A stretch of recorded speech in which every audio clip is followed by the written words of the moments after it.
hour, we've been talking about taking a chance on a dream and having the faith in yourself to go for it. Here to talk to us about finding that courage is a life coach who's been praised by the likes of Oprah, Brené Brown, Tony Robbins, and so many more. Marie Forleo reaches audiences of millions around the world with her digital series and podcast. She's also the author of the New York Times best-selling book, Everything Is Figureoutable. Marie, thank you so much for joining us.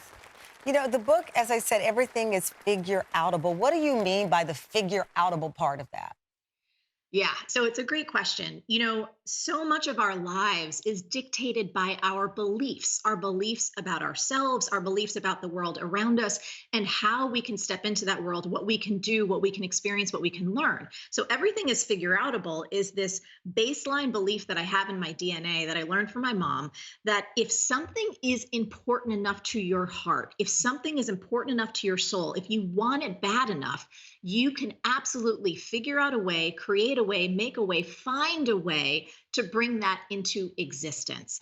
And just like Jason figured it out, just like Emily and Adam figured it out, just like April figured it out, they didn't need to have the whole plan in front of them. They needed to take that first step in faith. Does it mean not addressing the fear, though? I think, with some of our guests, Jason was the only one who was independently wealthy. Others had the fear of financial insecurity, the fear of embarrassment, the fear of failure. With April, she was homeless living in her car. So you have to find a way out. But a lot of times I think, people worry about fear and not being able to face it. Yep.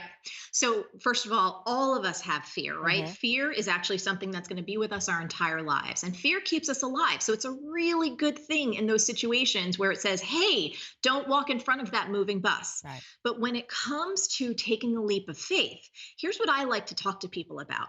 Fear is actually helpful and directive. I always talk about it like this, that fear is really a GPS for where your soul most wants to go. Now, that doesn't mean that it's going to be all rainbows and daisies and it's going to be easy. Absolutely not. It's going to be difficult. But when it comes to managing, mitigating, and being able to move through our fear, that's completely possible. And we do that in two ways. The first way, Tamron, is something that I like to call doing the expansive versus contracted test. So this helps you tap into your body's wisdom, your intuition, your gut, higher power, whatever you want to identify that source of inner infinite wisdom. And so when you close your eyes and you think about taking this particular leap of faith, you ask yourself, does the idea of saying yes to this make me feel expansive or contracted, right? And if you pay attention, I promise everyone listening, if you pay attention to the inner sensations, your body will have a reaction. Expansive might mean moving forward, feeling a little bit of joy, excitement, even if it's scary, you're going to feel something pulling you ahead. Wow. Contracted, you start to feel dread. You start to feel a sense of being heavy and pulled back. That's the first indicator to tell whether or not your intuition is telling you to take this leap of faith. Right? Expansive. Or fear is saying, you know what, you might want to hold back. And then the second piece of it, we need to use our logic and our brain. So Fear Taming 101, it goes like this.